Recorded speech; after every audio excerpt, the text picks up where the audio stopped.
In the frozen heart of the Canadian wilderness, a high-stakes geopolitical rescue mission is unfolding that most people haven't even noticed yet. While the world watches front lines and battlefields, a silent war over energy pipelines is being fought across the Atlantic and Pacific Oceans. Russia once held the keys to the world's heaters, believing that cutting off gas would bring the European Union and Japan to their knees. However, they underestimated the vast, untapped potential of Canada's energy infrastructure and its sudden shift toward global security. The Kremlin's strategy was simple: weaponize natural resources to force diplomatic concessions from the West. For decades, Europe's reliance on Russian pipelines like Nord Stream was seen as an unbreakable chain of economic dependency. Suddenly, that chain snapped, leaving nations like Germany and Japan scrambling for a lifeline before their industries collapsed. Canada stepped into this vacuum, not just as a friendly neighbor, but as a massive energy superpower ready to pivot. This shift isn't just about selling fuel, it's about redrawing the entire map of global influence and power. By accelerating LNG projects on both its coasts, Canada is effectively neutralizing the threat of energy-based blackmail. Japan, an island nation with almost no domestic energy sources, found itself particularly vulnerable to Russian supply disruptions in the Sakhalin projects. Tokyo's urgent plea for help met a Canadian government that was previously hesitant about rapid fossil fuel expansion.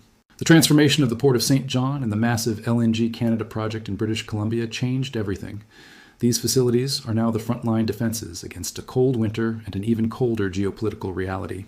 Diplomats in Brussels and Tokyo are now looking at the Canadian Rockies the way they used to look at the Siberian plains.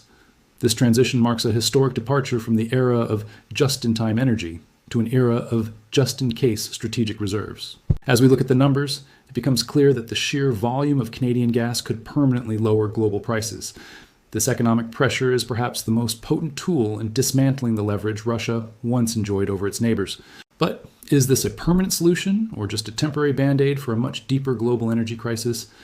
The complexity of this situation requires us to look beyond the headlines and into the actual logistics of global trade. The challenge lies in the thousands of miles of pipeline that must cross rugged terrain and respect indigenous lands before reaching a single tanker.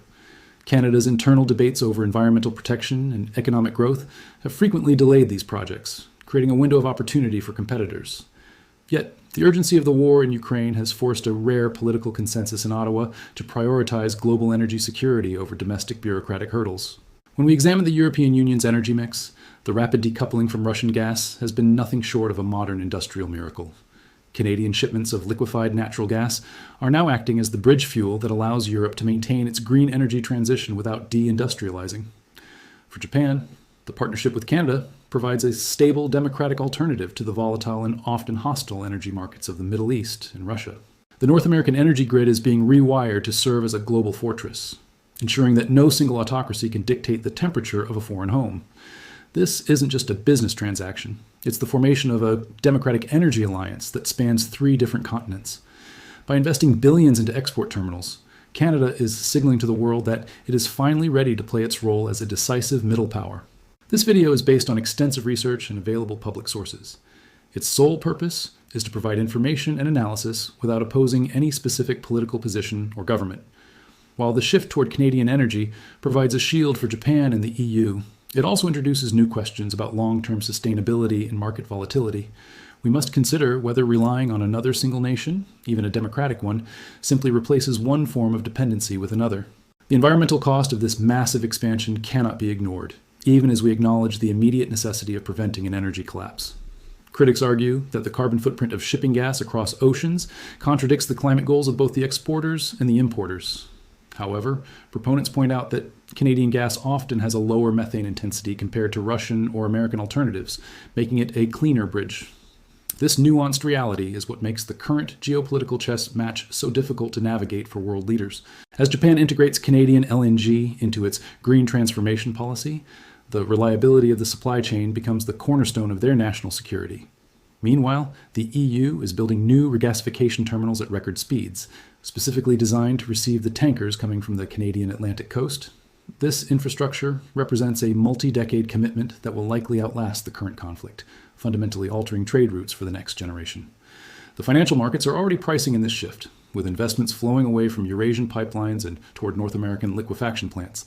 Ultimately, Russia's attempt to use energy as a weapon may have backfired by forcing its best customers to find more reliable partners. Canada's role in this saga is that of a quiet giant, finally waking up to the reality that its resources are a primary tool for global stability. The shield provided by Canadian gas is not just about heat and electricity, it is about the freedom of sovereign nations to make their own choices. As we move forward, the success of this strategy will depend on how quickly the infrastructure can meet the growing demand of a world in transition. The narrative of energy blackmail is being rewritten into a story of diversification and strategic resilience across the Western world. If Canada can overcome its internal logistical bottlenecks, it stands to become the most important energy guarantor of the 21st century.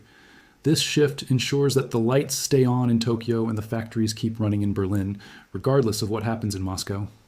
The era of the pipeline trap is ending, replaced by a more flexible, sea-based energy economy that favors stability over coercion. How will the global energy market respond if Russia attempts to undercut Canadian prices to regain its lost influence?